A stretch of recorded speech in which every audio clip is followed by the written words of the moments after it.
Today we are investigating the ship spring. So what we have here is a ship spring dissection. As you can see, this is how the ship spring looks like. It looks a little bit like the size of my face. Do you know that ship spring is one of the most similar brains to human brains? That's the reason why it's being used worldwide for dissection to better understand how our brain functions.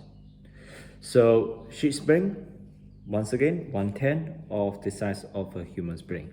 So it's about 120 to 130 grams, and our human brain is about 1.2, 1.3 kilograms. Another interesting fact about brains is made of 80% water, 10% fat, and about 8% protein. So once you are observing how the brain looks like, can you see that it's not a flat, it's not a smooth surface? So it have bumps, and then you have dent in between, and that is how your brain looks like.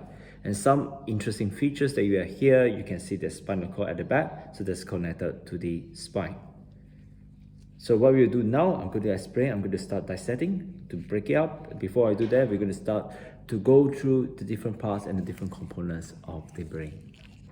So what we have here, we are not separated the left and the right hemisphere. So if I'm going to show you very quickly, so this is how it looks like from before. So you have the left, you have the right hemisphere. So I've not separated these, so that it's easier for us to refer to. Alright, so let's look at the different parts of the brain. As you know, the largest part of the brain is actually the cerebrum, which is located right here. So that's the cerebrum. We have the cerebellum. Can you see it's like a branch-like structure? We have the spinal cord, and then we will have a chat about the brain stem, which is located somewhere here. So let's begin with the cerebrum. Do you know that the cerebrum, being the largest part of the brain, is responsible for higher cognitive functions such as thinking, reasoning, and voluntary movement?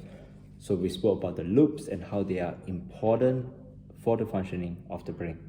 Then we have the cerebellum, which is this branch-like structure. It's responsible for coordination, precision, and timing of voluntary movement. It helps to monitor and to maintain balance and posture. So if you are talking about movement and balancing, that is the responsibility of the cerebellum. Then we have the brain stem. So as you can see here, we have the brain stem.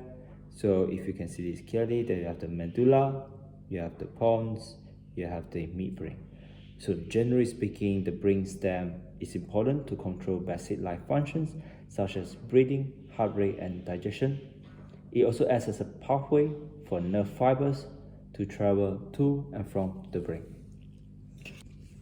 So to conclude this, if you are thinking about the structure of brains, just going back to what we have here, it's very important for us to think about how fragile a brain is. So what we have here is a brain that was soaked in formaldehyde, so it hardens the brain itself.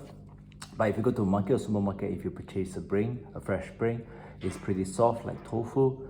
So think about if you cause any damages to the brain, if you fall, if you hit yourself, let's just say when you're biking or you're skateboarding, you don't put on your helmet, and if you injure yourself, there's a very high chance that you have the injury for the rest of your life.